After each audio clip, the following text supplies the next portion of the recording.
Aphinde ukwenze lokho. Aphinde ukwenze lokho. I couldn't hold myself to say this. Aphinde ukwenze la masimbo washilo. Aphinde ukwenze lokho. Kancane kancane uyogcina uvelile ukuthi there's someone that is brave to tell you something. Kancane kancane.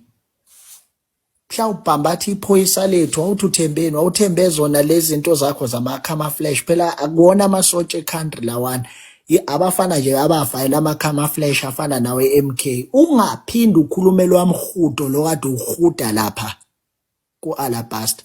Ungaphindi uhude ngale ndlela Londike, ungaphindi uhude ngale ndlela.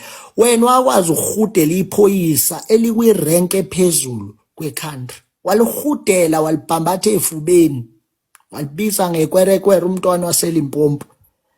Ngapha nithi nizolwisa ama-foreign kodwa ukwazi uhudela umuntu okwi-state and okwi-rank ephezulu, wamhudela wambhambatha phambi kwama-foreign, wamehlisa isithunzi umuntu wesilisa.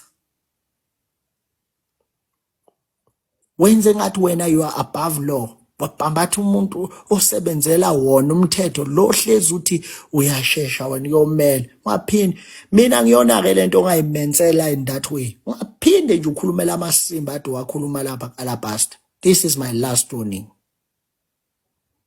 Umhudo leya nto ade uyenza lapha, mhlawumbe ucathi ngiyile phoyisa walibhambatha efubeni, angona umhudo mina.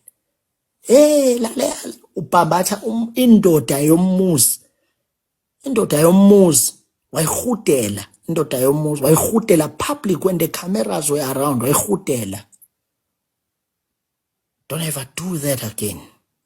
Ulondike has to know her position. Umuntu wesifazane, just sit down and shut up your mouth, because lento yakho le manje it's becoming worse than to be normal. Ulahlekelwa umqondo, it's becoming worse to be normal. Ngiyakutshela. Ngiyakutshela ke. Uyabona lento ukuthi kuzothiwa